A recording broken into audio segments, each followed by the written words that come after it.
الله أكبر الله أكبر الله أكبر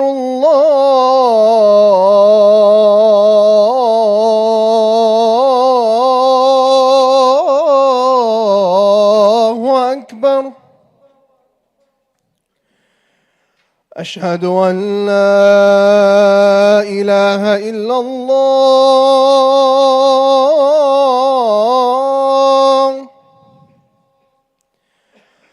أشهد أن لا إله إلا الله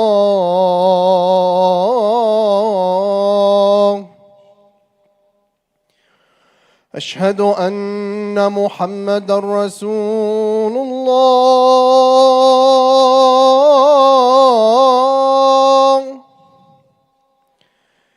أشهد أن محمدا رسول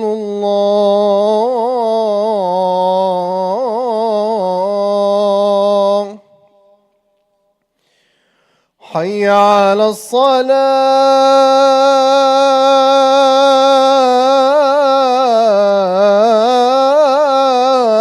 الصلاة حي على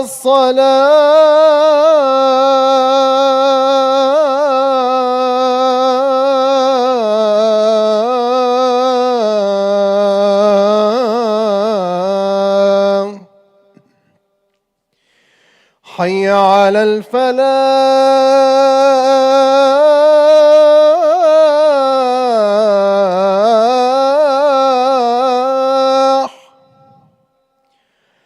حي على الفلاح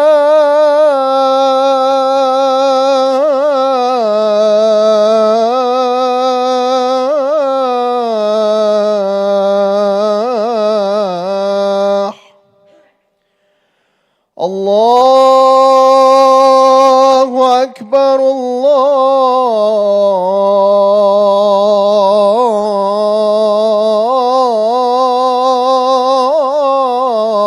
الله أكبر لا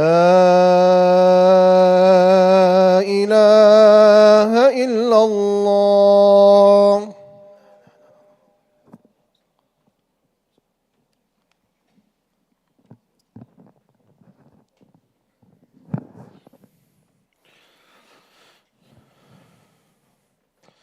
إن الحمد لله نحمده ونستعينه ونستغفره ونستهديه ونعوذ بالله تعالى من شرور أنفسنا ومن سيئات أعمالنا من يهده الله فلا مضل له ومن يضلل فلن تجد له وليا مرشدا وأشهد أن لا إله إلا الله وحده لا شريك له وأن سيدنا محمدا عبده ورسوله وصفيه من خلقه وخليله بلغ الرسالة وأدى الأمانة ونصح للأمة فكشف الله تعالى به الغمة وجاهد في الله حق جهاده حتى أتاه اليقين من ربه.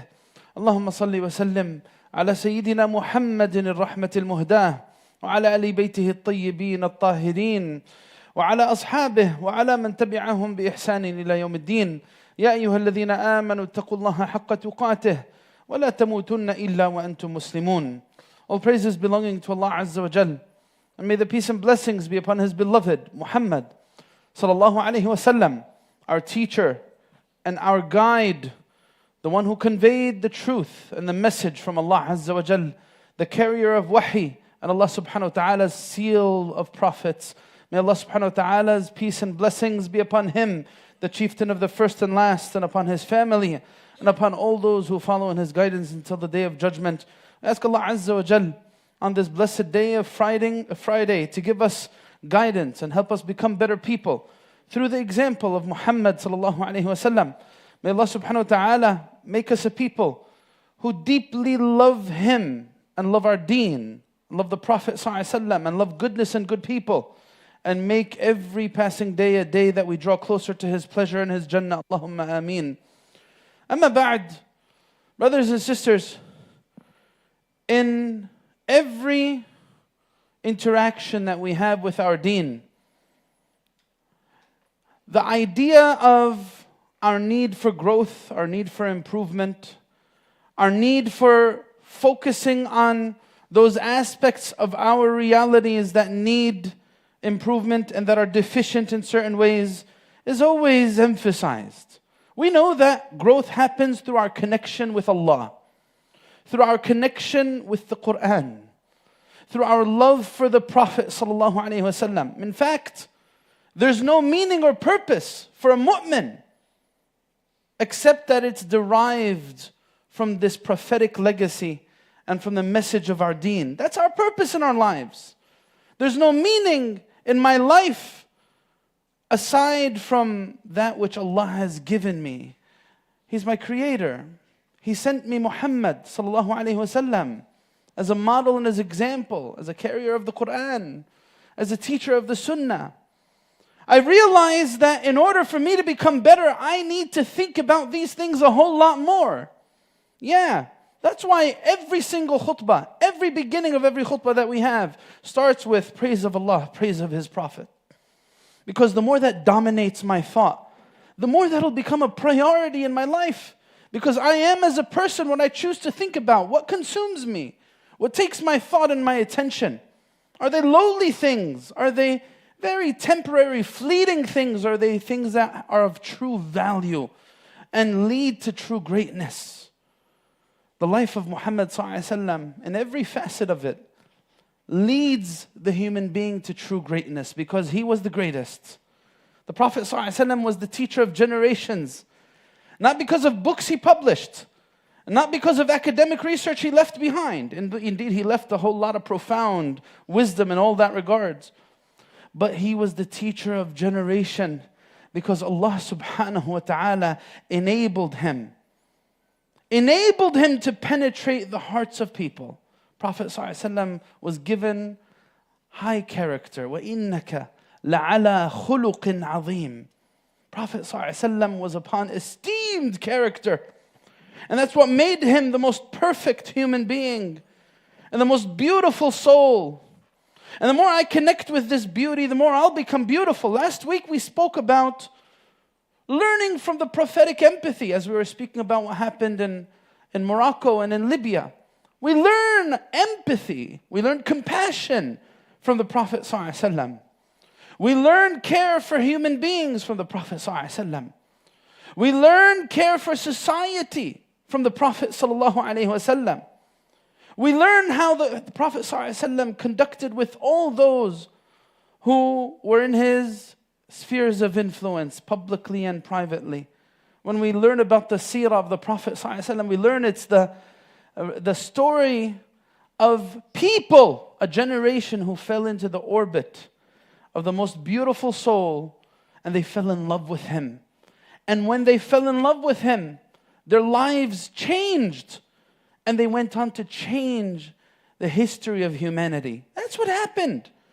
In that very short span of time, when Muhammad ﷺ had such a profound impact on the direction of humanity altogether. Brothers and sisters, this is something I need to take in. I need to reflect on this. How was the Prophet ﷺ as a teacher? How was he as an influencer? How did he have the keys to the hearts of people? What is my iman supposed to be guiding me to do in that regard? This is one of the profound aspects of his life to reflect on, sallallahu alaihi wasallam. The Prophet ﷺ came to a very difficult reality. People set in their ways to the extent that we can't even imagine.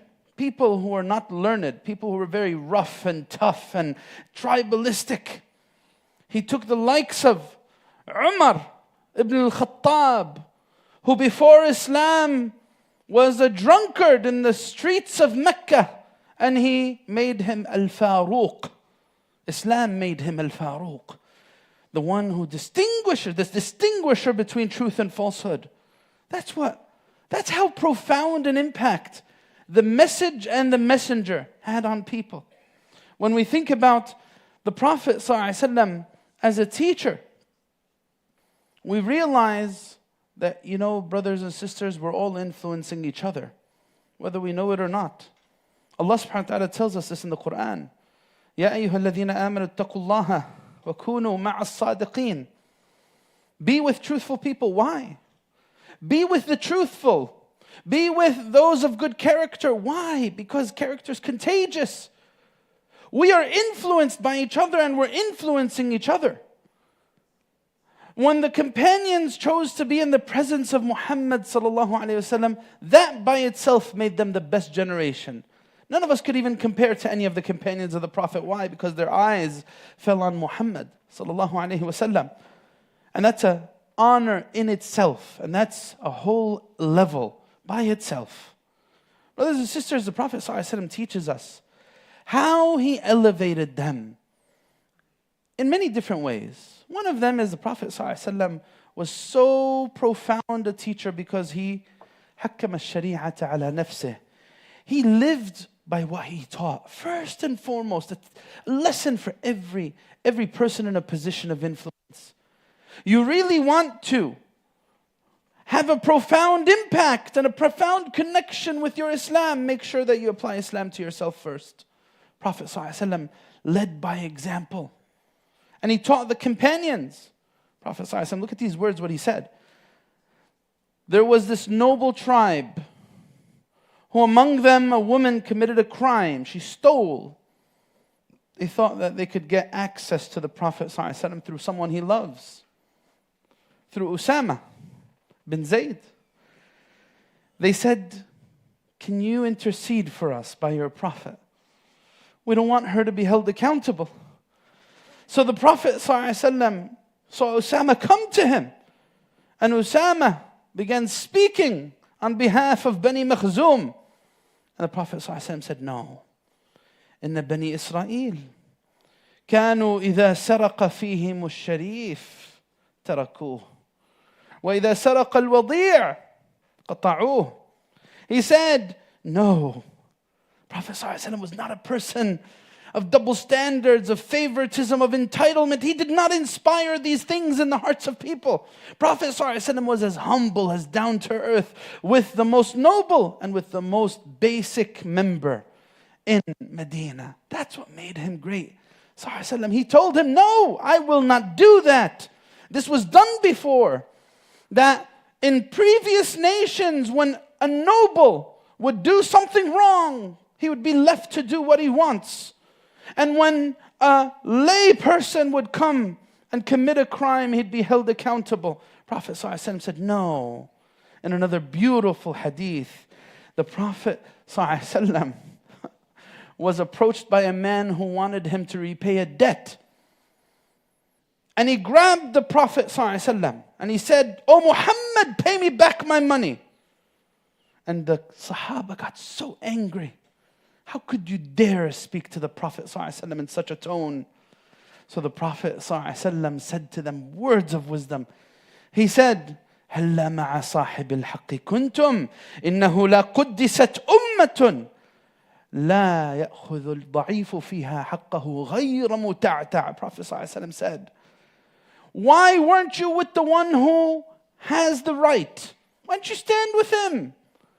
There's no sanctity to a nation that when the weak person comes asking for his rights, he doesn't get it. إِنَّهُ لَا قُدِّسَتْ أُمَّةٌ لَا يَأْخُذُ الضَّعِيفُ فِيهَا حَقَّهُ غَيْرَ مُتَعْتَعْ.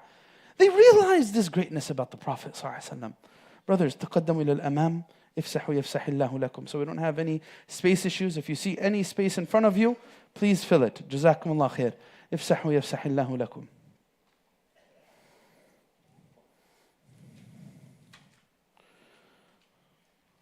Look at what the king of Oman said about the Prophet ﷺ. Again, the greatness of Islam. It's something very appealing to any sensible soul. The justice, the mercy, the care, the compassion. Look at what the king of Oman said. He said, لَقَدْ دَلَّنِي على هذا النبي الأمي أنه لا يأمر بخير إلا كان أول آخذ به ولا ينهى عن شر إلا كان أول تارك له وإنه يغلب فلا يبطر ويغلب فلا يهجر أي لا يقول القبيح وإنه يفي بالعهد وينجز بالوعد. He says about the Prophet ﷺ. Look what he says about the Prophet ﷺ. He says about the Prophet ﷺ. he doesn't ever tell people to do something except he's the first one to do it. And he never tells people to stop doing something except he's the first person to stop doing it. And when he's victorious, he's not arrogant. And when he's victorious, he doesn't speak wickedly about others. He's someone who's loyal to his promises, and he's someone who fulfills his promises to the fullest. That's the Prophet ﷺ. Tell me that's not attractive. This is a lesson for every mother, father. I want to impact my son, my daughter. Let me try to live Islam in front of their eyes before I say a single word about it. Let my character be one that embodies the prophetic character before I ever decide to invite anyone to it. I want to invite my neighbor, my coworker, anyone who's foreign to the teachings of our deen. The best way to do that, as our beloved ﷺ teaches us, the teacher of generations, live it yourself, experience it yourself.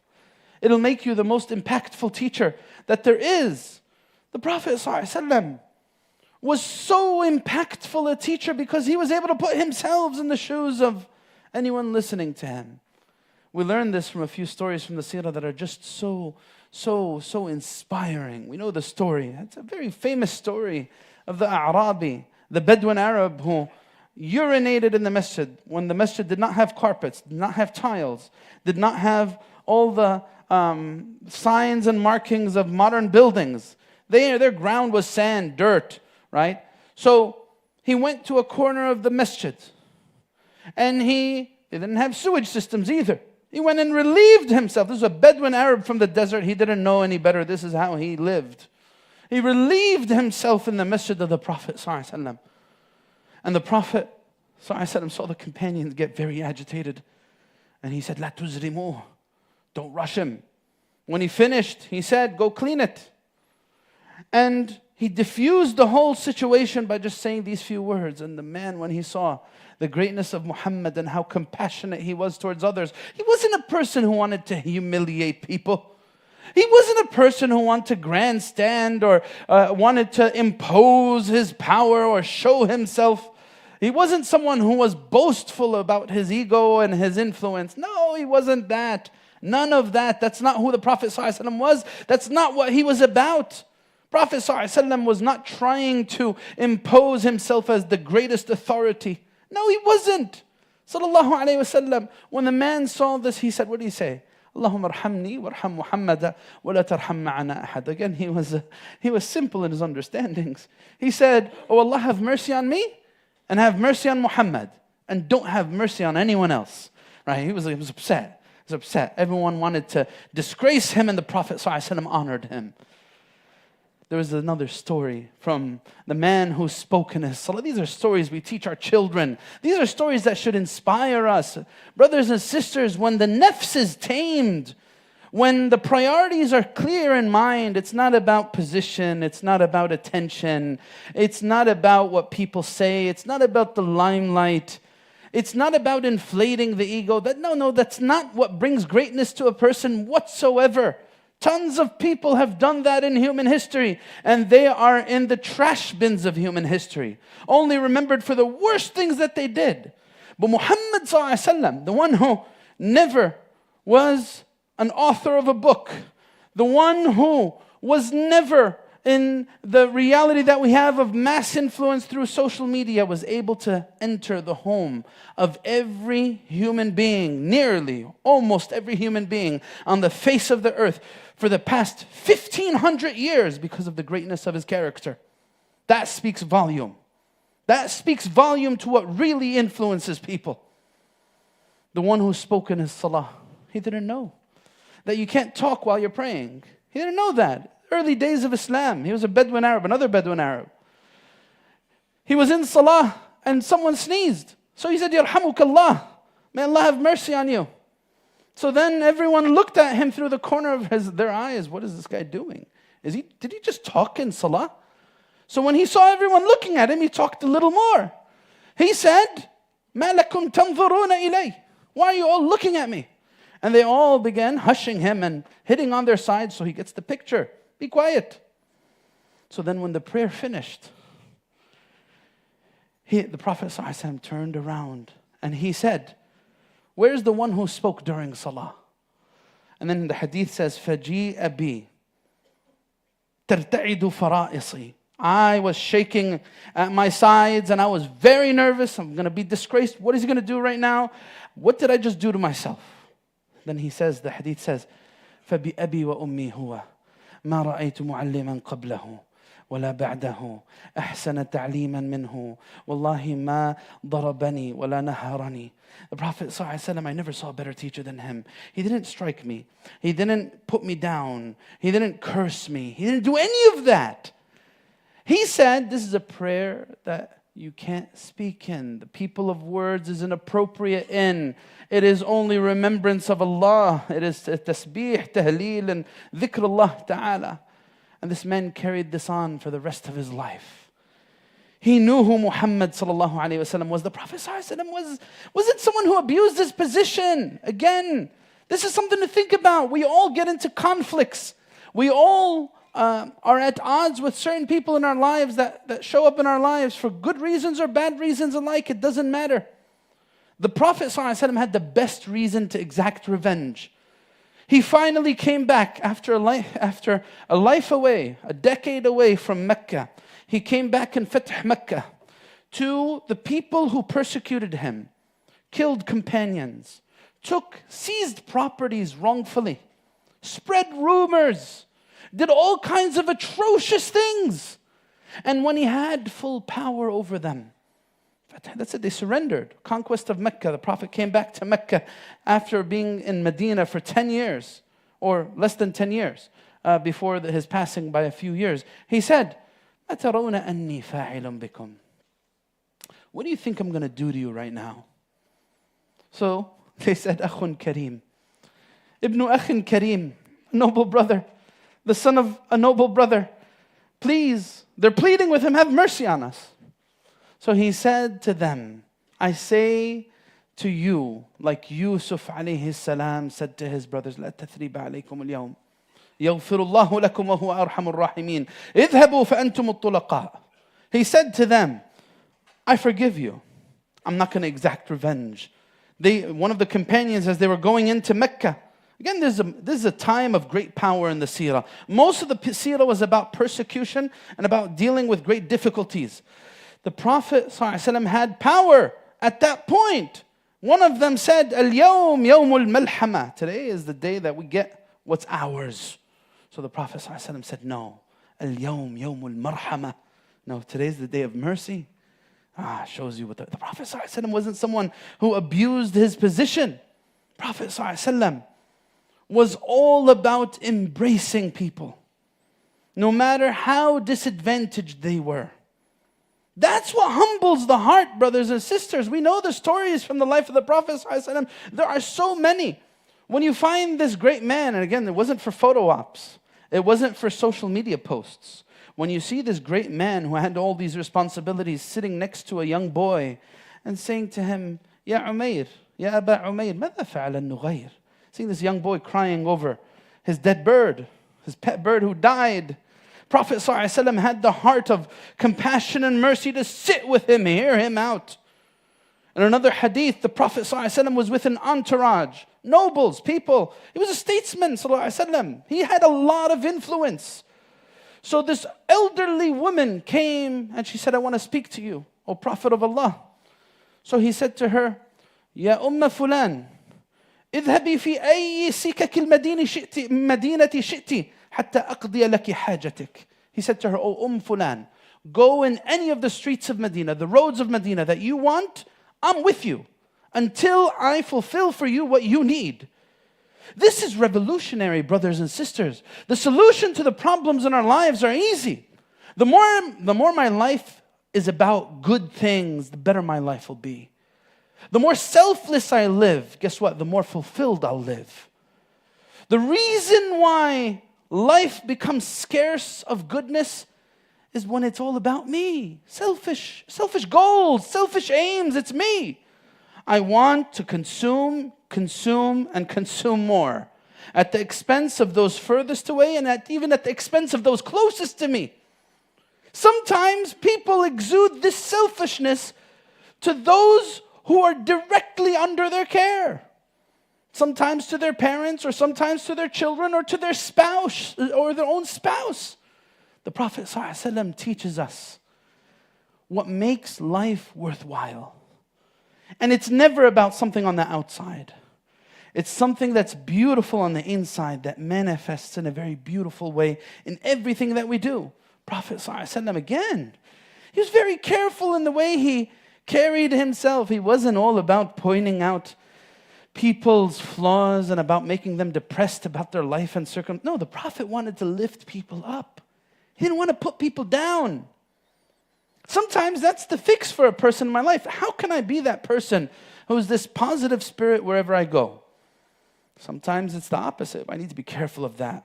If I'm this person, this presence, who's always putting people down, always making them feel horrible about them, I need to be careful of that. That's exactly what ruins barakah and ruins goodness from a person's life. Prophet ﷺ lifted people up. Look how the hadith describes him. كان صلى الله عليه وسلم يتغافل عما لا يشتهي. He would make it seem like he didn't see the things that he didn't like. ولا يؤيس منه راجيه.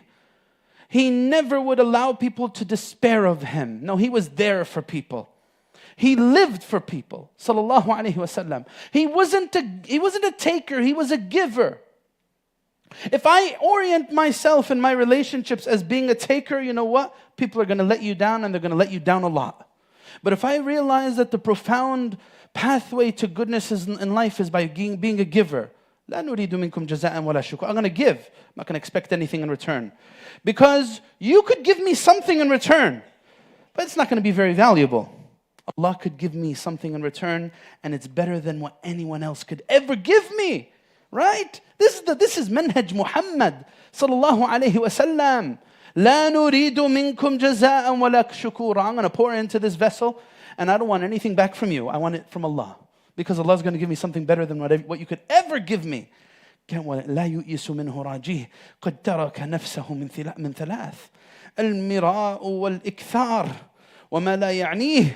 The Prophet ﷺ abandoned 3 awful characteristics that come into people's behaviors. He wasn't someone who was excessive. He wasn't someone who would argue a lot. He wasn't someone who would argue a lot. He wasn't someone who would get involved in things that are of no benefit and of no use. That's what the Prophet ﷺ was. And then on the other end, the hadith goes on to say, وَتَرَكَ النَّاسَ مِنْ ثَلَاثٍ كَانَ لَا يَذُمُّ أَحَدًا وَلَا يُعَيِّبُهُ وَلَا يَطْلُبُ عَوْرَةً. He wasn't a person who wanted to find the flaws of people and want to get the daily digest of all the gossip that's going on in the community. Why? Because it makes me feel better about myself. Because when I hear bad things about people, that makes me feel good about me. أعوذ بالله. أعوذ بالله from such mindsets that are so satanic in nature. No, the Prophet ﷺ wasn't a gossiper. Prophet ﷺ wasn't the one who would feed off of people's failures. He wasn't.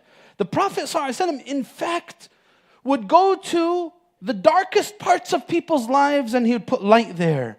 Look, there's this beautiful story of this man who came with a serious struggle to the Prophet. He knew he could trust the Prophet ﷺ. He came very publicly. This young man came to the Prophet ﷺ in the masjid as the companions were sitting around the Prophet ﷺ, and he said, Ya Rasulallah, إِذَنْ لِي بِالزِّنَا.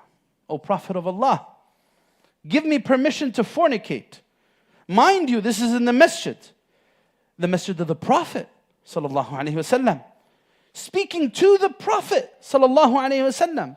And the companions are present. This man had the audacity to say, give me permission to commit zina. And the Prophet ﷺ, instead of pushing this man out, we need to be people who bring people in, right? When someone comes to the masjid for the very first time, I need to embrace this person. Let me make this person love Allah. Let me be the person who causes people to love doing good things and love being around the house of Allah. Let me be that source of light for my children, for my family. Look what he said. Look what he did, the Prophet ﷺ. As the companions were again getting worked up. How could you do this? He told them to come in here. And he had a conversation with him. This that you want to do, would you be okay if someone did this to your mother, your sister. And then he listed a few other family members. And the man said, no, I would not. And he said, وَكَذَلِكَ النَّاسِ لَا يَرْضَوْنَهُ لِأُمَّهَاتِهِمْ وَلَا لِبَنَاتِهِمْ.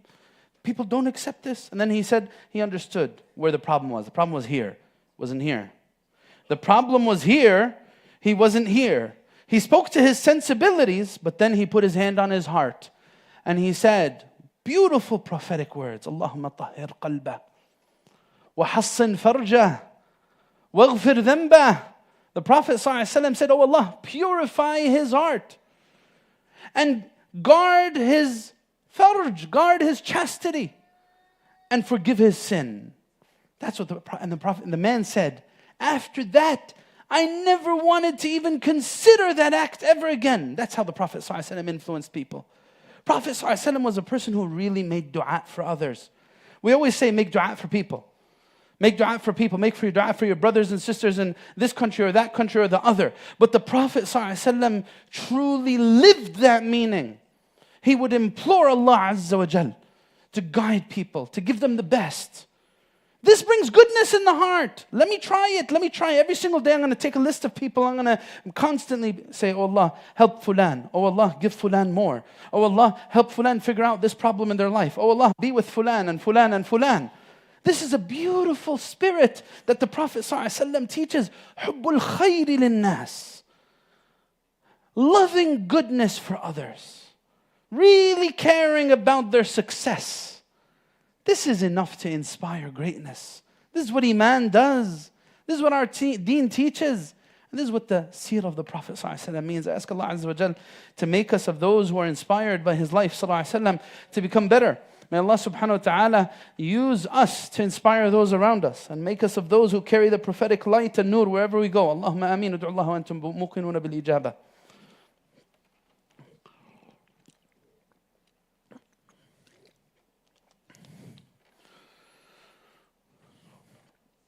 الحمد لله رب العالمين والصلاة والسلام على سيدنا محمد أشرف الخلق وسيد المرسلين وعلى آله وصحبه أجمعين. يا أيها الذين آمنوا اتقوا الله ولتنظر نفس ما قدمت لغد واتقوا الله إن الله خبير بما تعملون. أما بعد, the Prophet ﷺ, brothers and sisters, was the teacher of generations for very profound reasons that relate to character, that relate to care and concern, that relate to those things that penetrate people's hearts. The Prophet ﷺ had the keys to the hearts of human beings. And that's what made him so great, sallallahu alayhi wasallam. He was a profound teacher because he gave profound perspective on life. When he grabbed Abdullah ibn Umar by the shoulder one day and he gave him profound lesson, he told him, look, he said to him, أخذ رسول الله صلى الله عليه وسلم بمنكبي فقال كن في الدنيا كأنك غريب أو عابر سبيل. Be in this dunya as though you're a stranger, or you're someone who's a passerby, you're passing through it. You're temporary here. He gave people that perspective on life. Hey, guess what? It's not going to last. It's very fleeting. It's going to go away quickly before you could ever imagine. Your moment is going to come to you. This is what happened. We hear it all the time, every single week. Just a few days ago, someone in Michigan from the Muslim community over there passing away by armed robbery. Someone wanted his car or his watch. Killed him, few bullets into him, killed him. Just like that, his life ended. Or other people through traumatic situations, through cancer, or through some other terminal illness, their life ends. That's how it. I was speaking to someone yesterday about managing their emotions about a young family member they had who recently passed away from cancer. It's not easy to deal with these things, brothers and sisters. But they always give perspective on life. Guess what? Your time here is temporary. My time here is temporary. Prophet ﷺ was a teacher of generations because he taught people the bottom line when people go to their graves. I'll end with this. What's the bottom line when people go to their graves? Prophet ﷺ told the companions, he said, when you go to your grave, there's mustarih and then there's mustarah minhu. Two people. There is one person who's going to be relaxing in the comfort of his grave, and then there's another one people are going to be relieved of. Mustarihun wa mustarahun minhu. The teacher of generations knew how to give people these perspectives. Guess what? The feud with fulan, or the money you're going to get from this or that, or the business you're working on here or there, guess what? That's all temporary. That's from the temporary realm. The ultimate reality of it is, you're either going to be in comfort in your grave, or people are going to be relieved of you. They asked the Prophet ﷺ, what does that mean? Mustarihun wa mustarahun min. What does that mean? So the Prophet ﷺ, he said, إن العبد المؤمن يستريح من نصب الدنيا وأذاها. The mu'min, when he goes to his grave, we don't see it like this, obviously, because we get hurt. Death is traumatic. It hurts us. It hurts us. We need to process the loss from death. But the Prophet ﷺ said, the mu'min, when he goes to his grave, whether you believe it or not, is relieved from the difficulties and the trials of this reality of ours. يستريح من نصب الدنيا وأذاها. والعبد الفاجر يستريح منه البلاد والعباد والشجر والدواب. Prophet ﷺ said, the one who's a fajr, who's a rebellious person against the boundaries of Allah, a profoundly wicked person, when he goes to his grave, the land and the people and the trees and the animals are all relieved that he's gone. Allahu Akbar. That's the teacher of generations, sallallahu alaihi wasallam. May Allah subhanahu wa ta'ala give us the beautiful perspective towards our deen and towards people and towards life that our beloved Prophet ﷺ inspired us with. May Allah make us true followers of Muhammad ﷺ, carrying the character of Iman and the nur of Islam wherever we go. May Allah subhanahu wa ta'ala guide us to the best of character and the best of actions and the best of statements, and make us better people all around, with everyone around us. May Allah forgive us our many shortcomings. Allahumma ameen, Allahumma ameen, Allahumma fil lana warhamna, wa afina wa'fu anna wa tajawaz an sayyiatina, Allahumma fil li saghirina wa kabirina wa dhakarina wa unthana wa shahidina wa ghaibina. Allahumma nahiyatahu minna fa'ahyihi ala al-iman, ومن أمته منا فأمته على الإسلام. اللهم اجعل خير عمرنا آخرة وخير عملنا خواتمة وخير أيامنا يوم نلقاك فيه وأنت راض عنا. آمين آمين. وآخر دعوانا الحمد لله رب العالمين وأقم الصلاة.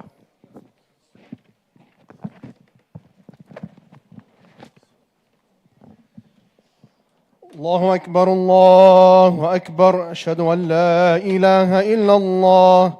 أشهد أن محمد رسول الله. حي على الصلاة حي على الفلاح. قد قامت الصلاة قد قامت الصلاة. الله أكبر الله أكبر.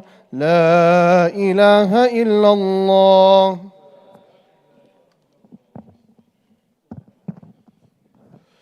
لا إله إلا الله. استقيموا يرحمكم الله. الله أكبر. بسم الله الرحمن الرحيم. الحمد لله رب العالمين الرحمن الرحيم مالك يوم الدين. إياك نعبد وإياك نستعين. اهدنا الصراط المستقيم صراط الذين أنعمت عليهم غير المغضوب عليهم ولا الضالين.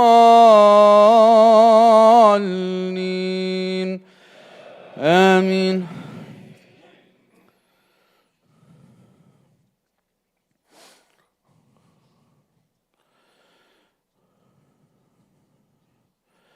بسم الله الرحمن الرحيم. إذا زلزلت الأرض زلزالها وأخرجت الأرض أثقالها وقال الإنسان ما لها يومئذ تحدث أخبارها بأن ربك أوحى لها.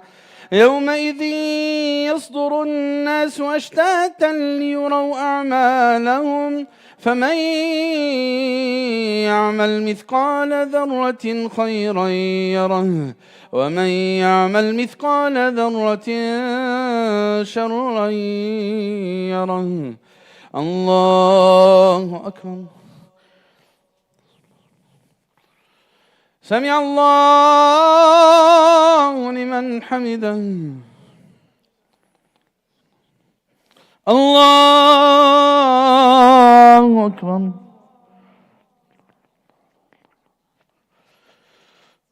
الله أكبر. الله أكبر.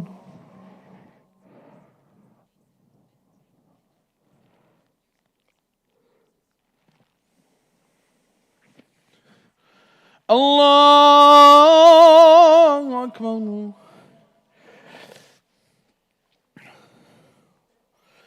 بسم الله الرحمن الرحيم. الحمد لله رب العالمين الرحمن الرحيم مالك يوم الدين إياك نعبد وإياك نستعين اهدنا الصراط المستقيم صراط الذين أنعمت عليهم غير المغضوب عليهم ولا الضالين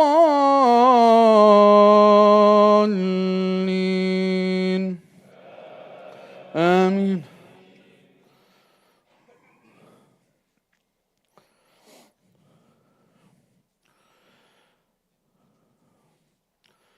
بسم الله الرحمن الرحيم. إذا جاء نصر الله والفتح ورأيت الناس يدخلون في دين الله أفواجا فسبح بحمد ربك واستغفره إنه كان توابا. الله أكبر. سمع الله لمن حمده. الله أكبر. الله أكبر. الله أكبر.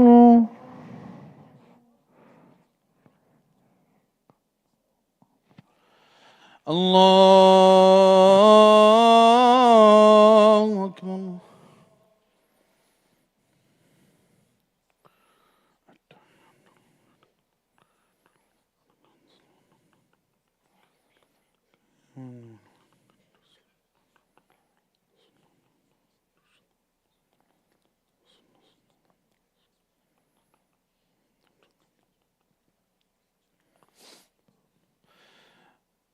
السلام عليكم ورحمة الله. السلام عليكم ورحمة الله. Assalamu alaikum wa rahmatullah. Taqabbalallahu minna minkum salih al-a'mal. Brothers and sisters, there's a lot of things happening at the masjid, alhamdulillah. Tonight we have our Friday forum program. The subject is about refining etiquette through the Prophet ﷺ, or reflections on refining etiquette through the Prophet ﷺ, and it's going to be after Salat al-Isha. This Sunday we have a special program for new Muslims or considering Muslims. It's about convert stories. If you know somebody who is a convert or a revert, tell them to come. They'll see a lot of other converts and reverts at the same time, and they'll be able to share their experiences leading them to Islam, their journey to Islam. It's going to be this Sunday at 1:30 p.m. inshallah ta'ala. We also have our courses that started last week. On Sundays we have our Seerah course. It's every Sunday at 7 p.m. inshallah. And we're learning about the Meccan period of the Prophet ﷺ. We also have on Tuesdays fiqh of salah, and it's going to be every Tuesday after Salat al-Isha inshallah around 8 p.m. And we're going to be going through all of the ahkam relating to salah. We have in the masjid here every Thursday a program with Shaykh Yasir. It's called Dhikr and Fikr at 7 p.m. You're all more than welcome to join as well, inshallah. We were supposed to have our community hub, which is our monthly family program, tomorrow, but because of the weather, we're going to be changing it till October 1st, inshallah. So the community hub that's supposed to be on Saturday is going to be postponed to Sunday, October 1st, after Salat al-Dhuhr, inshallah. And we have many other things happening in the masjid. Please go on the website or on the Facebook page and you can see all the flyers for everything that's going on. Please don't forget the masjid from your weekly support. Jazakumullah khair. Assalamu alaikum wa rahmatullah.